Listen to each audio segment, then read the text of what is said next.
Hey, what's up guys? How's it going? So we're gonna be opening up a bunch of boxes today. Now you have, of course, the beauty of opening a bunch of boxes is that, we always never really know what we're gonna get. So I think, I thought, oh hell, why not, right? So I got about 50 of them. We're just gonna go ahead and do the full 50. Blah. Blah again. Yeah, as you can tell, your odds are really bad, usually, at about 50 or so. However, if I was to do like 7, it's still blah. Okay, well that's really calming. About 8? No, clearly not. Okay, well, how about 12? Ow. Wow. Okay, what about 23? Wow. Okay, that is surprising. But either way, I'll take it. Alright, 7 maybe? Ah, see, there we go. The first crisp got. It's a common, but I mean, yeah, whatever. 43. Oh, there we go. There's a rare. And an uncommon, and then looks like 3 more common. That's terrible. That's okay. Yeah, terrible. Well, anyway, 55 of these, and yeah, only 2 rares. Okay, well, that's really sad. 45, and 1 more uncommon. Okay. Try like 20, 25 at a time. Maybe we'll have better luck. I don't know. Let's see what happens here. Well, then anyway, the thing is, right? And here's the thing, the reason why we're opening up these chests in the first place, right? As you can tell, I got quite a bit of gems and stuff of that nature. Is basically, I'm just trying to get my gear all the way up to par. Now, part of the reason why is because I'm going back to trying to create a fairly decent little account. Now, of course, the problem with trying to make it into something that's worthwhile, right, is that they're usually really hard to produce. And in case you're kind of clueless what I'm talking about, essentially what I'm going to build, or attempt to build anyway, is going to be kind of the start to a rally eating account. It's kind of hard to accomplish, but I can at least get to a point where I can at least start to rally without really too much trouble. Because again, really you don't need a lot to really start rallying to begin with. Now, these shiny surprises here, there's about 10k in there, and out of 5 of them, we're going to go ahead and pop that. Okay, so we got 1,000. Yeah, that's a little bit, not terrible, but, again, that's kind of what you expect. Now, here's 25. Yeah. Okay, let's try like 3 of these at a time. I really want something good out of this particular chest, because I really could use some legendaries. I really could. Now whether I get any, I don't know, but it's not looking like I'm gonna have any luck. I've yet to strike a gold yet. Hoping I will.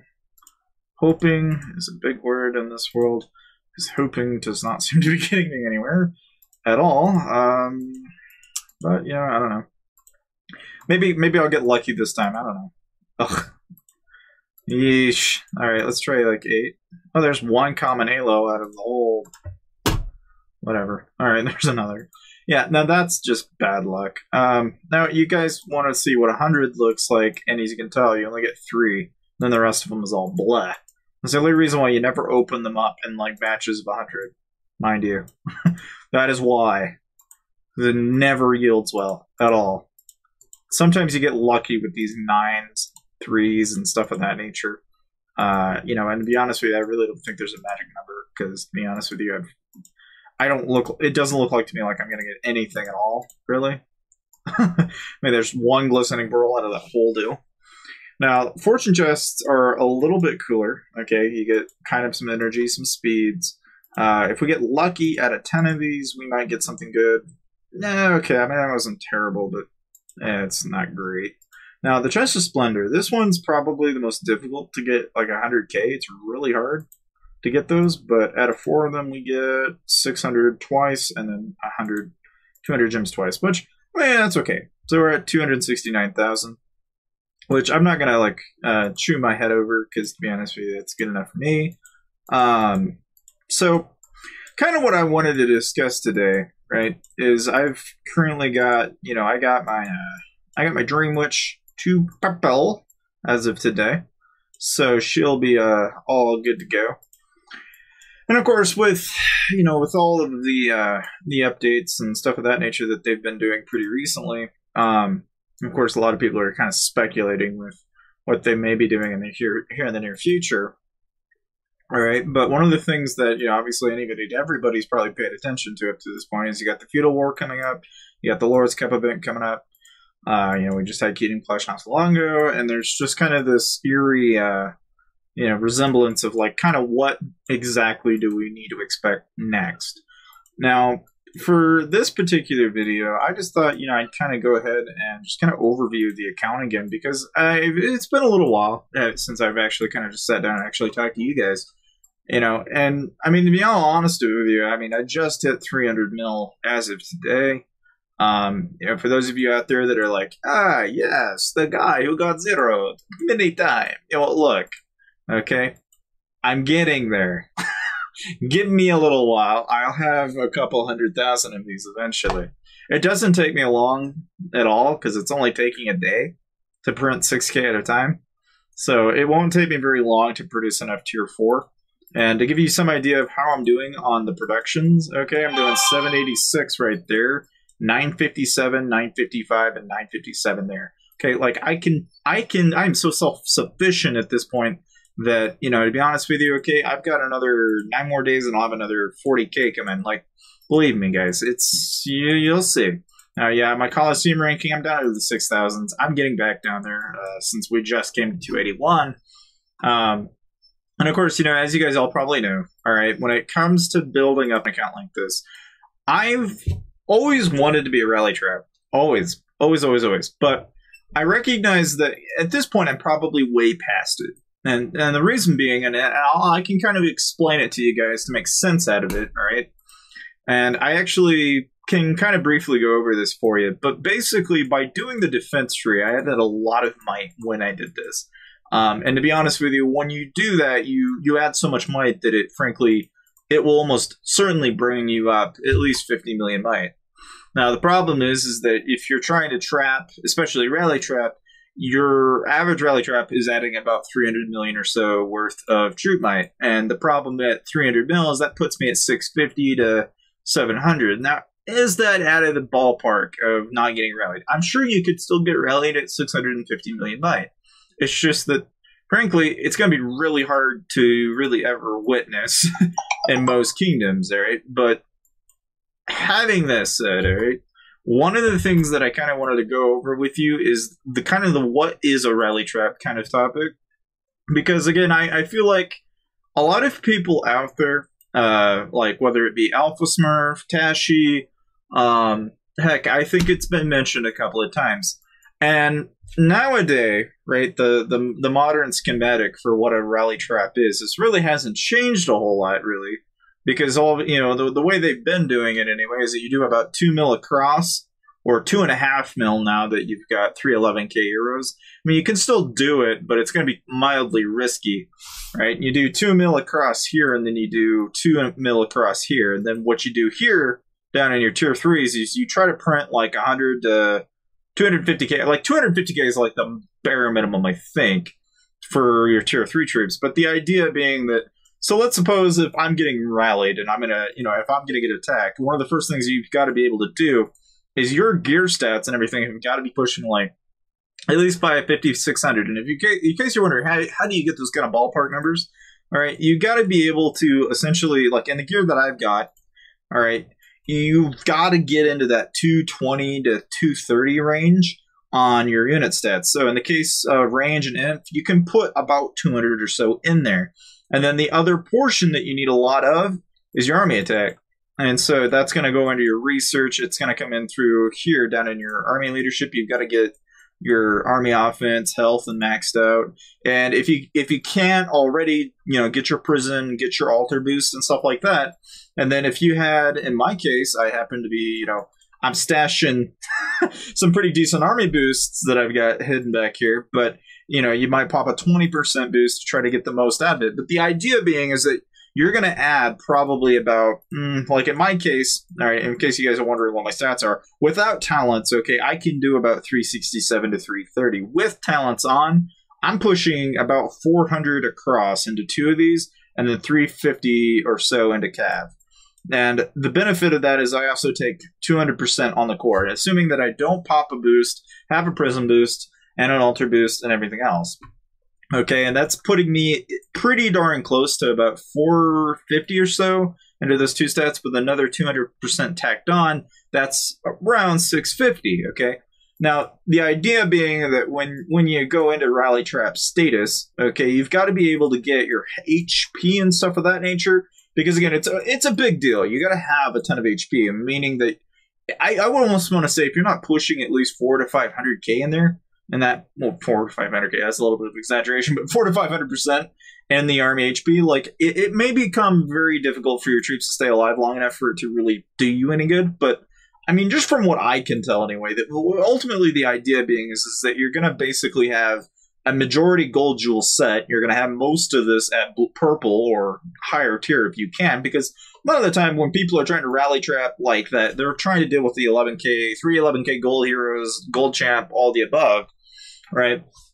And see, the thing is you know, when you do that, the ultimate problem that a lot of people have with the setup like this, right, is let's suppose you do 2 millicross here and 2 millicross there, and then about 4 to 300k. You're probably thinking, like, why the hell are you doing that setup? The reason why people have set it up like that instead of just like building a bunch of tier 1s is, in the case of a rally trap, you're focusing a lot on the morale of the army and the front line that is being used. So, for example, if you are in like infantry phalanx, that is your front line. But what counters your front line? Cavalry. So that would be your anti-front line, which would be stealth. In case you're wondering where I'm getting kind of the mentality, or at least the logic from this, is, again, you can look up videos that Alpha Smurf has done. You can even look at some videos that Teshi has covered over Love 8 and a few others. But the point is, right, and this is from what I can tell anyway, is that, so assuming that you go off of the mentality, or at least the logic of what some of these, you know, what some of these rally traps are doing, okay, is that essentially you soak up a portion of your damage into your gladiators, and it's going to transfer mostly over into here. And because you don't have like 1 million or so plus guards, it's going to get mostly soaked, and it's not going to go into your, it's not going to go over your infirms, or at least that's the goal, right? Because ultimately what you're trying to do is avoid going into your infirms so heavily that you wind up losing a few 100,000. Now, the way I see you can do this, and at least do it in a way that makes sense to me anyway, is you gotta remember that when some of those guys were doing the stuff that they did, okay, they had army attack heroes on their wall. All right, so one of the things that one thing in particular that they did is that they put all army attack heroes. So in this case, the only needed hero I need now is Lore Weaver, and really what I'm doing there is I've got 20, 40, 60, 80, 100, which is another 100%, which would put me in that 700% bracket of attack, right?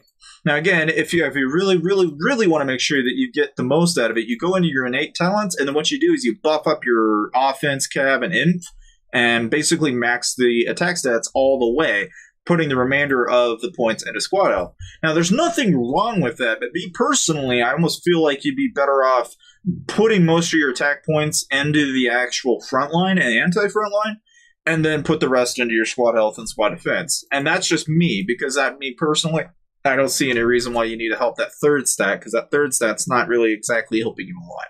But anyway, basically the goal with a rally trap, though, is that they always constantly have to have the counter with the phalanx. So if, for example, if you come attacking me and say I'm a rally trap, okay, the rally trap is always trying to counter whatever front line you're sending.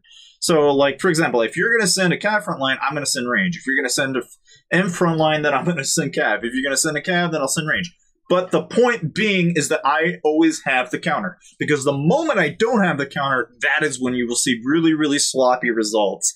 And a lot of the time, what people will often do is they'll try to reinforce with tier 3. Okay, like the idea being that when you are trying to be a rally trap and you're trying to eat rallies, at least the most sensible person, okay, and again, rally trap is like somebody that doesn't need reinforcements for the most part, but the average player is probably not going to get to this point. So the most sensible way to do it is you have to be able to get reinforcements, meaning that, you know, if you're going to be defending an infantry, you need to have infantry reinforcements. But if somebody comes at you with cav, then the only thing you can do to minimize the amount of damage that you're going to take is basically you've got to either bounce over and switch to like cav and then they nullify, or you go. Personally, I don't see the harm in this, but I could see you doing an anti-frontline like range to their cav, and then it would work just fine. But it can be a little sketchy when you do that, because I can see where there would be an issue with this. Because at some point, if your range is really tiny, for example, let's say you only had like 100,000, yeah, it's probably not going to do you any good. You'd probably be better off, defending in whatever you have. Unless you can just shield, then you would just shield. Because really, and honestly, if you know you can't take it, then don't take it. But needless to say, I just think these are some thoughts that I had on rally trapping and stuff of that nature that I've been picking up on here pretty recently. And again, to build one, I mean, I don't know. I'm still kind of playing with the idea, because again, I've been talking about it on this channel for quite some time. And the real problem is getting to a point where you can build one. Because, I mean, to be honest with you guys, building one is a lot more difficult than it sounds. I mean, to give you just a ballpark number, okay, it is about 3 billion or so gold. It is about 4 to 5 billion across in these resources, and that's even with subsidies. Okay. Like, it's quite a bit, and that's, like, for every 2 million you make. So, you imagine having to spend, like, approximately, like, 700,000 gems or so every single time. Now, and not to say you couldn't make this cheaper, because you can with the training boosts. But for the most part, you're talking about 2 mil across 3 times in a row, and then 2.5 mil across, which is about 1 million gems across every single time for the tier 2s. Assuming, of course, you were going to gem them. Now, in my opinion, the way I think I'm going to approach this is I'm going to use that energy and saving speed strategy that I've been telling you guys about. Because, again, I've been saving energy like batshit. I have tons and tons and tons of freaking energy that I've just got sitting here stored up. And the idea being that when the events come around, I'm just going to go freaking nuts to jack up my, the total amount of gems I've got, the total number of speeds I have. And I'm going to dump a good portion of it into troop building. Obviously, I am getting a lot of resources per day, so I'm regularly producing 6K. And again, all of these have been built up to this point through just time. It's only 6K a day every day, but I'm able to produce that much in Tier 4. Now, I've been building purely Tier 4 from here on out. Okay, and I won't even try to mass build like I was telling you. You really don't need a ton of Tier 3 to be able to rally trap, really. So, anyway, these are just some of my thoughts on the topic. And again, like I said, I don't know. Feel free to let me know what you guys think in the comment section below. Check out these videos. And, of course, if you have anything at all on this topic and you are a rally trap or have experience with rally trapping or have just completely become the connoisseur of rally trapping and you have advice, please feel free to talk about it in the comment section, because I'd love to hear it. Because again, I'm still kind of a novice when this topic came up a long while back, almost a few months ago. But I thought I'd kind of go ahead and bring it back up. And, well, I just frankly kind of think it's a really interesting thing to discuss, because frankly, it really is kind of cool to watch some of the reports that you guys have been seeing out on YouTube. But, needless to say, I hope you guys enjoyed the video, and I'll see you guys next time.